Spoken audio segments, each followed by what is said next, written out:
Sophie Cunningham showed that she is, you know, the old Caitlin Clark enforcer. She is the Caitlin Clark enforcer. That has been shown. She is the enforcer that the Fever have needed for the last year, and she has responded. She has responded. What happens when Sophie Cunningham drops the playbook and picks up the badge like she's been recruited straight out of the Secret Service? Assigned one mission: protect Caitlin Clark at all costs. Chaos. Absolute mayhem. Locker room heat, on-court retaliation, and Sophie handing out smoke like she's running a clearance sale on confrontations.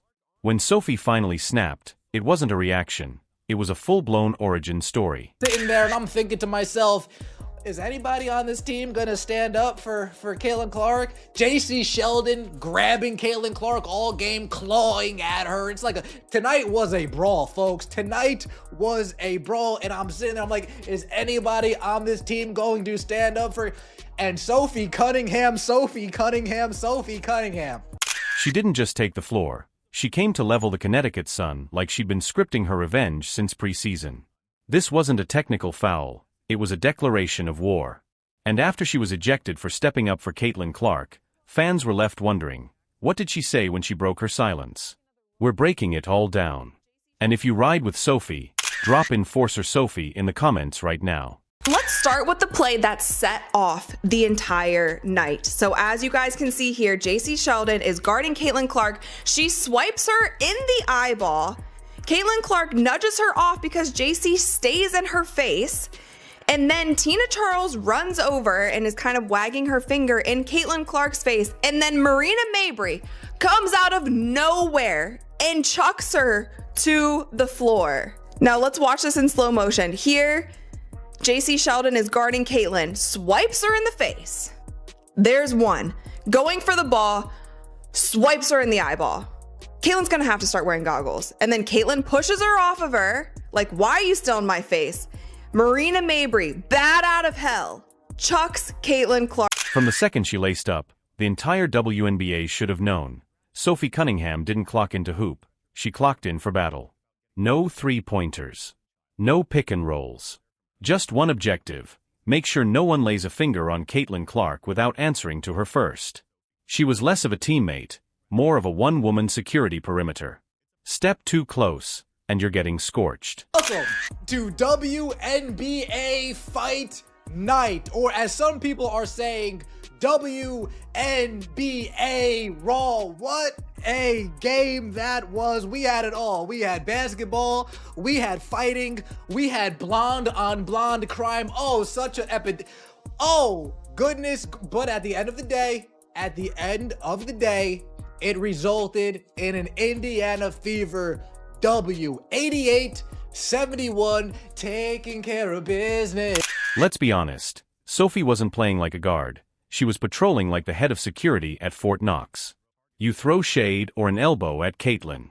Boom. Sophie appears with the fury of 10 gym teachers on the last day of school. Touch Clark post whistle? You've just summoned the basketball reaper in a ponytail, and she's got a long memory.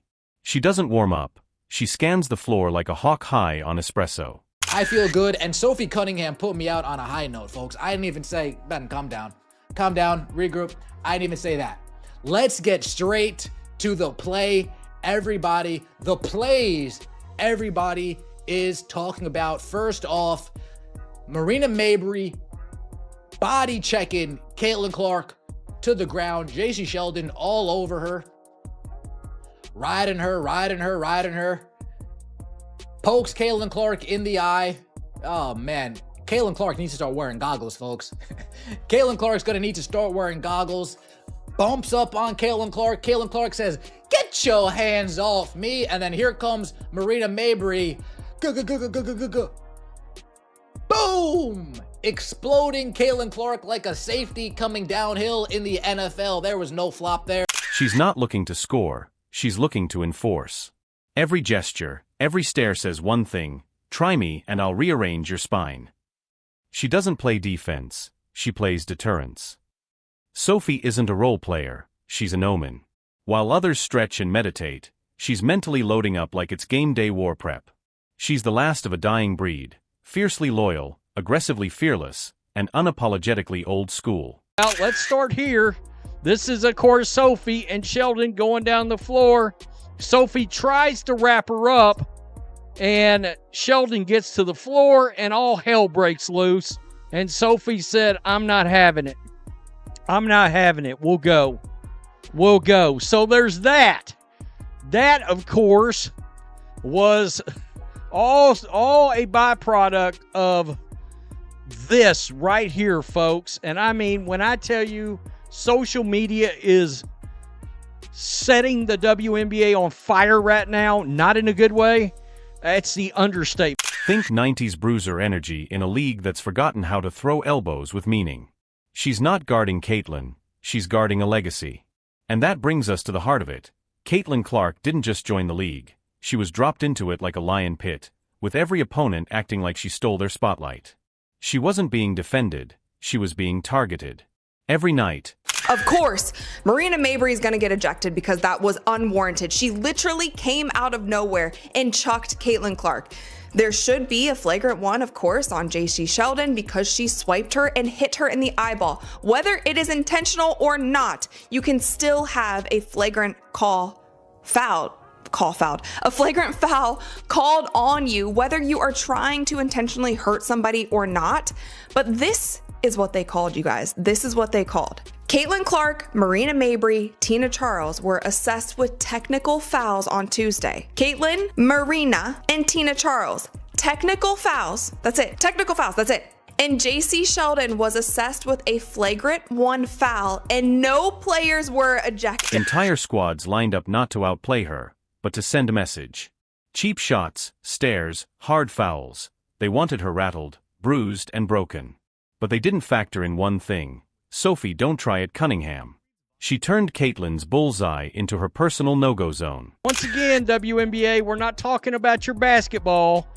We're talking about the WNBA WWE Raw circus that you got going on right now. And we all know this incident with Sophie stems from the incident that was clearly not handled correctly by the WNBA and the referees. You touch Clark now, you're automatically on Sophie's watch list. This wasn't team spirit, it was a personal vendetta. And Sophie doesn't forget. Caitlin had to survive a rookie season where every game felt like a battlefield. Literally about a minute and a half into recording this reaction earlier, with 1 minute left, and all hell broke loose between JC Sheldon and Sophie Cunningham, and it is very clear the Indiana Fever, some of these girls on this team are finally fed up. Verbal jabs, backhanded slights, and elbows that came with receipts. But while Caitlin kept it composed, Sophie made sure class didn't equal weakness. She brought protection with presence, not just to guard the player, but to preserve the peace in a league that suddenly turned predatory. If you're passionate about real basketball talk, subscribe to the channel, hit that like button, leave a comment, and share with fellow fans, because your support keeps the game alive.